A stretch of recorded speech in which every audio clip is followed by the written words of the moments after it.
ফের খবরের শিরোনামে বাংলাদেশের বিতর্কিত সঙ্গীতশিল্পী নোবেল মাইনুল আহসান নোবেল ধর্ষণ ও নির্যাতনের মামলায় ১৯ মে থেকে কেরানীগঞ্জের ঢাকা কেন্দ্রীয় কারাগারে আছেন তিনি। ফলত এবারে তার ঈদ কেটেছে কারাগারে। ঈদ উপলক্ষে কারাগারের ভেতরের মাঠে আয়োজন করা হয় সাংস্কৃতিক অনুষ্ঠানের। সেখানেই গান পরিবেশন করলেন নোবেল।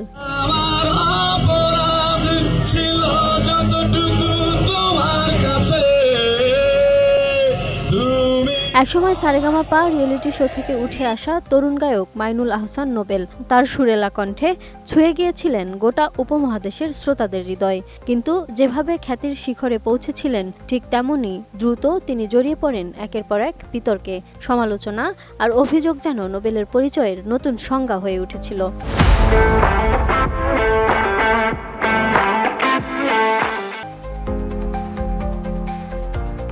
তবে ১৯ মে রাতে সবকিছুকে ছাপিয়ে যায় এক চাঞ্চল্যকর অভিযোগ। রাজধানীর ডেমরা থানার পুলিশ নোবেলকে তার বাড়ি থেকে গ্রেপ্তার করে।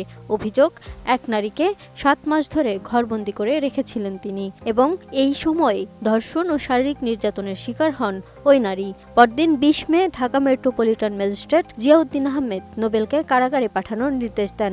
এরপর নোবেলকে কেরানীগঞ্জ কেন্দ্রীয় কারাগারে স্থানান্তর করা হয়। কিন্তু ঈদুল আজহার দিনে সেই কারাগারে দেখা গেল অন্য এক দৃশ্য। জেলের প্রাঙ্গণে আয়োজিত একটি সাংস্কৃতিক অনুষ্ঠানে গানে ফিরলেন নোবেল। বিকেল ৩:৩০ নাগাদ শুরু হয়েছিল অনুষ্ঠানটি।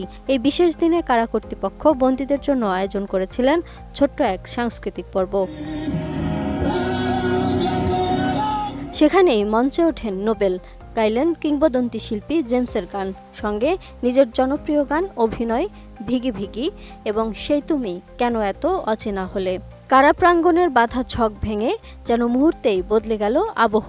নোবেলের কণ্ঠে এক ঝলক পুরানো দিনের নস্টালজিয়া, কয়েদিদের চোখে জল আর মুখে হাসি।